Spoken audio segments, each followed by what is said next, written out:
بمستوى وعي العار مقياس الطاقة الحيوية بيكون منخفض. ليش؟ لأنه صوتنا الداخلي بيكون عم بيقول أنا كلمي غلط. بيكون عنا رغبة عميقة بالنفي أو الاختفاء أو الانتحار المعنوي.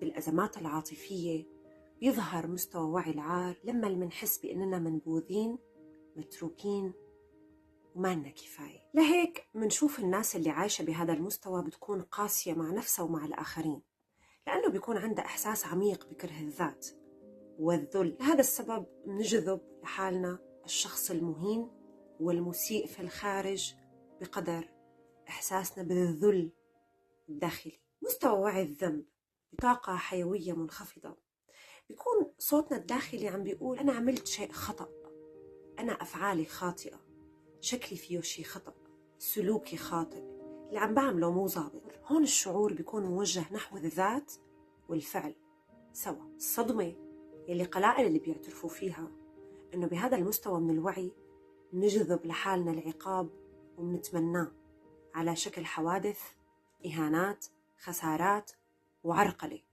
ما بنقدر نستقبل الحب لأنه برأينا ما بنستحقه. توقع الحزن أو الخسارة بعد الفرح، فالمذنب بجذب لنفسه المعاقب والعقاب. ليش بيعمل هيك؟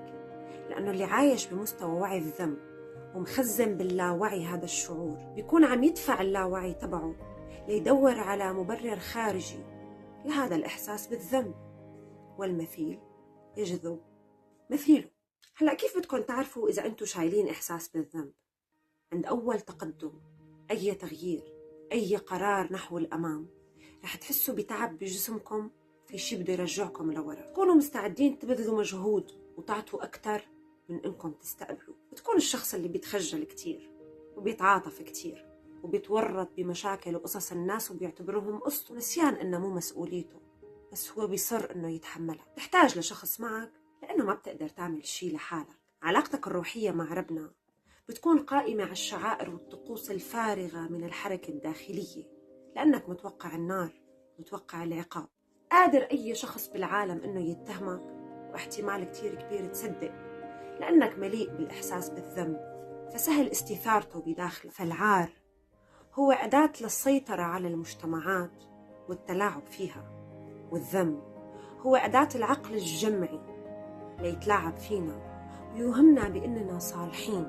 لهيك منتعذب مسقطا بذلك أهم قانون بالحياة، قانون ربنا، العدل أو الاستحقاق. وقبل ما نحكي بالحل، حابة نطرح كم سؤال على